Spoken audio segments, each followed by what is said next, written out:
Messaging platform হোয়াটসঅ্যাপের পক্ষ থেকে জানানো হয়েছে এবার থেকে হোয়াটসঅ্যাপের যে কোনো মেসেজে রিয়াকশন দেয়া যাবে। অর্থাৎ নিজের পাঠানো কোনো মেসেজ অথবা অন্য কেউ যে কোনো মেসেজ পাঠালে সেই মেসেজগুলোতে ইমোজি রিয়াকশন দেয়া যাবে। প্রযুক্তি বিষয়ক ওয়েবসাইট WBInfo হোয়াটসঅ্যাপের রিয়াকশন নিয়ে একটি স্ক্রিনশট প্রকাশ করেছে। এতে পুরো বিষয়টি দেখানো হয়েছে। কোনো মেসেজের ডান দিকের নিচের দিকে রিয়াকশন ইমোজিগুলো শো করবে। গ্রুপ চ্যাট অথবা একক চ্যাটের ক্ষেত্রে এই সুবিধাগুলো পাওয়া যাবে। এমনকি গ্রুপ চ্যাটের ক্ষেত্রে কে কোন রিয়াকশন দিয়েছে তাও দেখা যাবে।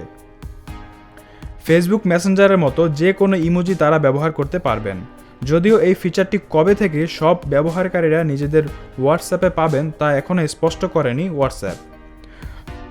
তবে যে স্ক্রিনশটটি শেয়ার করা হয়েছে তাতে বোঝা যাচ্ছে এই ফিচারটি পেতে ব্যবহারকারীদের বেশি দিন অপেক্ষা করতে হবে না। এমনকি এই স্ক্রিনশটটি দেখে বিশেষজ্ঞরা বলেছেন এটি হয়তো আইফোন থেকে স্ক্রিনশটটি নেওয়া হয়েছে।